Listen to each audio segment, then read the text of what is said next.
एक गरुड़ और कागभूषण की कथा आती है। एक दिन गरुड़ जी और कागभूषण जी दोनों इकट्ठे हो गए। गरुड़ भगवान विष्णु का वाहन है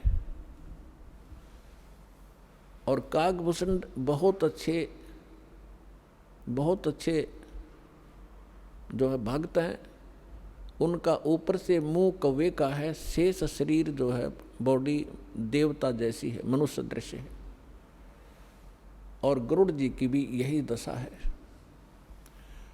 अब एक दिन गरुड़ जी ने पूछा कि हे कागभूषण, आपके पास बैठकर मुझे बहुत शांति होती है और आप बहुत अच्छे भक्त हो, आपको ये सारी व्यवस्था कैसे प्राप्त हुई? तब कागभूषण ने कहा कि गरुड़ जी, एक लंबी कहानी है, आपके पास समय हो तो सुनाऊं? गरुड़ जी ने कहा कि सुना भाई। कागभूषण ने कहा कि एक समय मैं मानव शरीर प्राप्त था और मेरी 20 वर्ष की आयु थी, युवा था। एक भयंकर अकाल गिरा उस क्षेत्र में जहाँ हमारा परिवार रहता था।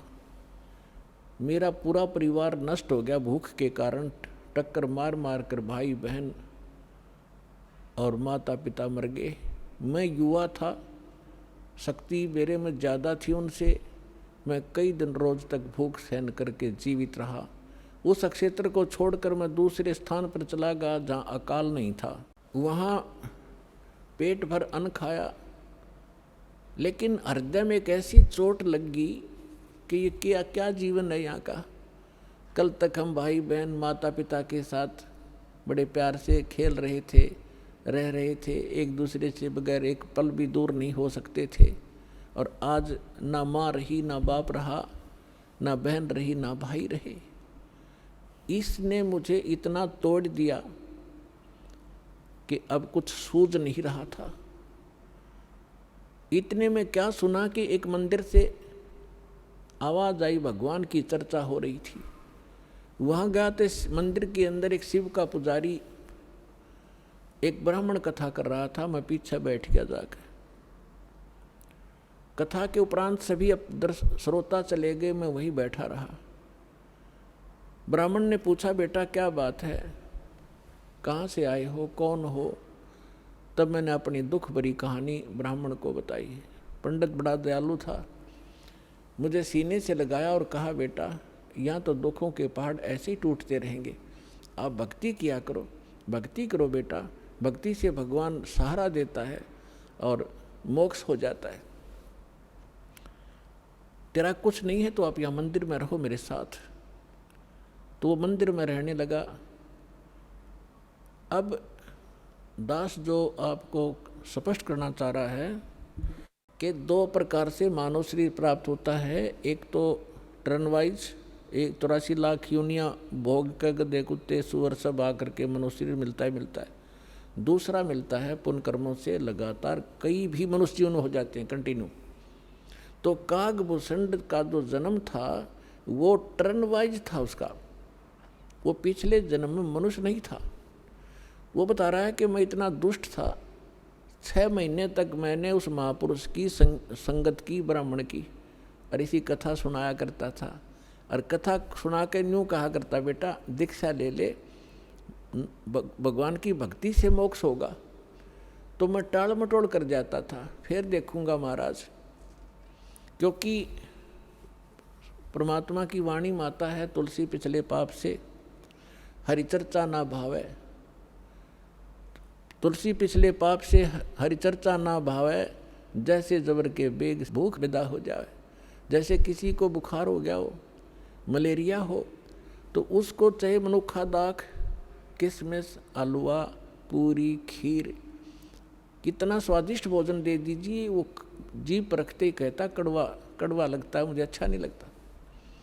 अब ना वो मनुखा कड़वी है, ना हलवा और खीर कड़वी है। उस बुखार ने उसकी व्यवस्था शरीर की इसी बना दी कि उसको स्वादिष्ट वस्तु भी कड़वी महसूस हो रही है। अब वो उनको नहीं खा सकता, चाहे कितनी कोशिश कर लो, जीभ परखते ही थूक देता है। उसके बस की बात नहीं। अब उसके लिए कारण, उसके लिए फिर ट्रीटमेंट क्या है, उसका विकल्प क्या है कि उसने कड़वी गोली खानी पड़ेगी ना चाहते हुए भी, और फिर वो व्यवस्था ठीक होगी। तो इसी प्रकार उसकी मजबूरी होगी वहाँ रहने की, उस कागभूषण की, और कोई सहारा नहीं था, कहीं रोटी नहीं थी, वहाँ रोटियाँ मिल रही थी, वो रहता रहा उस संत के साथ, लेकिन उसके अंदर वो भगवान की जो मनुखा दाक्षु आवा नहीं थी। 6 महीने तक उसने संगत करी, जब जाके एक दिन उसने दीक्षा ली। अब काल का इतना भयंकर जाल है कि ब्राह्मण वृद्ध हो गए, वो युवा थे, जो कथा गुरुजी सुनाया करते 6 महीने में 1 वर्ष में उसको वो याद होगी। उनकी अब्सेंस में वो कथा सुनाने लग गया, तो जितने भी श्रोता आते थे वो उसकी प्रशंसा करते थे कि वाह भाई वाह, कमाल कर दिया, आप तो पंडित जी से भी अच्छी तरह से कथा सुनाते हो, आपकी तो आवाज़ भी बड़ी सुरीली है। अब वो बताता है, इससे पुण्यात्मा आपको माइनस पॉइंट, जो फाउल पॉइंट हैं आपके भक्ति के, ये भी जानकारी होगी, हम कहाँ मार खाते रहे। अब उसमें अभिमान हो गया, प्रशंसा का पात्र बन गया, हवा भर गई उसके अंदर, और हमारे को ये मार्क, हम यहाँ दुखी होते हैं। कहते राज तजना सहज है, सहज तरिया का ने, और मान बढ़ाई ईर्षा दुर्लभ तजनाई। अब उसको मान बढ़ाई का रोग लग गया। एक दिन गुरुजी आए अपना पूजा पाठ करने के लिए, अपने घर से आते थे, उसको मंदिर में इंचार्ज बना दिया था, और वो बैठा था अपने प्रशंसकों के पास। 20-30 भगत बैठे थे, भगतमती बैठी थी, वो चर्चा सुनावा था। गुरुजी आगे, और वो जो भगत थे वो सारे उसके प्रशंसक हो गए। तो उसने उस दिन खड़ा हो करके गुरुजी का सत्कार नहीं किया, बैठे बैठे देख लिया, और मन में ये था यदि मैं उठूँगा, खड़ा होऊंगा तो मेरी बेइज्जती ना हो जाए श्रोताओं के सामने। उसमें ये दोष था, लेकिन संत ने ये ध्यान नहीं दिया, वो अपनी पूजा की धुन में उनके पास से निकल गया और मंदिर में आगे चला गया। वो बाहर परिसर में बैठे थे बरंडे में। तब आकाशवाणी हुई, भगवान शंकर का पुजारी था वो ब्राह्मण। भगवान शंकर ने आकाशवाणी की, ए धूर्त, तूने अपने गुरु का अनादर किया है, तुझे 1 लाख वर्ष तक नरक में डाला जाएगा। ये आकाशवाणी सुन ली गुरुजी ने। अपना आत्माओं, कबीर साहब कहते हैं, बहुत प्यारा बालक माँ का, उससे बढ़कर शिष्य गुरुओं का। अब पिता को पुत्र पुत्री बहुत अच्छी प्यारी लगते हैं, माँ को उनसे भी, पिता से भी 100 गुना प्रेम होता है अपने बच्चों में, बेटा और बेटियों में। और यहाँ ये भी साथ में सिद्ध होता है कि गुरु जी को अपने शिष्य उन माँ से भी 100 गुना प्यारे होते हैं, कि ताकि इनका कल्याण हो, क्योंकि वो भविष्य की जानकारी रखता है कि यदि ये इस भक्ति पर सफल नहीं हुए तो इनके ऊपर के कर टूटेगा। इसलिए उस भविष्य के दुख को जानकर आपको इतना प्यार देता है कि ये इस भक्ति पर जुड़े रहें, और कहीं इनका इतना मोह बनाता है कि कहीं ये डगमग ना हो जाए, इनका भविष्य नाश हो जाए, दुर्गति होगी इन बालकों की। फिर तो इस प्रकार उस संत ने आकर महात्मा ने कहा कि बेटा क्या गलती होगी, भगवान क्यों अक्षुब्ध हुए तुझसे? अरे अक्षमा याचना कर भगवान से। आप भी खड़े हो गए और उससे भी कहा, और कहा है भगवान बालक है, भूल पड़ गई होगी, आपका बच्चा है, अक्षमा करो, आप तो दयालु हो, आप तो कृपालु हो, महादेव हो।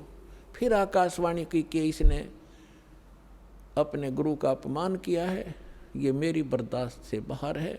जब ये गुरु का आदर नहीं कर सकता तो मेरे लोक में आवेगा, यहाँ भी यो उस भस्मासुर जैसे काम करेगा। ऐसे दुष्ट को मैं कैसे एक्सेप्ट करूँगा?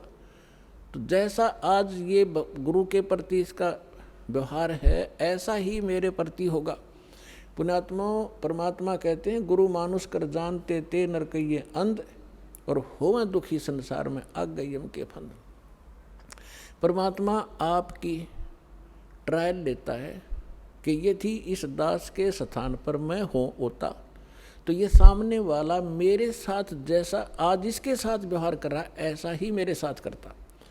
तो इस प्रकार आप जी को इन सत्संगों के माध्यम से वो भक्ति नाशक पॉइंटों से भी आगाह कराया जाता है कि जिस कारण से आपकी भक्ति इन कारणों से नष्ट होती है। फिर भी उन्होंने बार बार प्रार्थना करने से शंकर भगवान ने कहा कि जो मेरे मुख से वचन निकल गया अब ये वापस नहीं हो सकता, इतना अवश्य कर दूंगा तेरे गुरु जी की प्रार्थना पर कि उस नरक के अंदर तुझे यम के दूत दुखी नहीं करेंगे, रहना पड़ेगा 1,00,000 वर्ष तक नरक में ही, उसको मैं बाहर नहीं कर सकता। अब यहाँ परमात्मा कहते हैं मासा घटे ना तिल बध है, विध ना लिखे जो लेख, और सच्चा सतगुरु मेट कर ऊपर मारते मेघ। तो ये भगवान केवल उतना ही कर सकते हैं, इससे वो कम और ज़्यादा नहीं कर सकते, जो उनकी किसी भी 3 ताप के कारण या प्रारब्ध के कारण जो भी उनको सुख या दुख है उतना ही मिलेगा। इस प्रकार कागभूषण बता रहे हैं कि मैं ऐसा नालायक था कि उससे पहले के आज मुझे पिछली इतिहास नजर आता है, क्योंकि मैं भक्ति पर हूँ।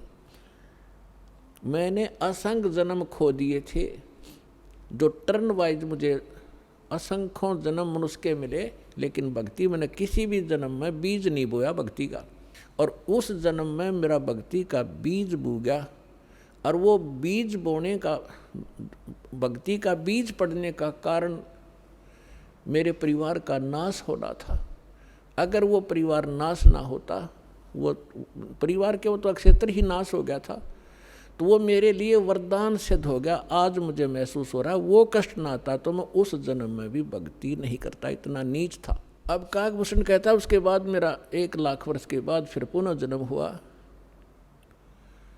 भक्ति की कसक मेरे अंदर फिर भी बनी रही। मैंने एक लोमस ऋषि के साथ वाद विवाद कर दिया भक्ति के ऊपर। उसने श्राप दे दिया, रे चंडाल, तेरा चंडाल के घर जन्म होगा, काग चंडाल के। तो कहता है कि मेरे मन, जब गुरुजी ने मुझे ऐसा क्रोध से वचन बोला, मेरे को क्रोध नहीं हुआ, मैं समझ गया कि बात बिगड़ गई। मेरे मन में क्रोध नहीं आया, ना दुख हुआ, मुझे एहसास हुआ कि मेरे से भारी गलती बन गई।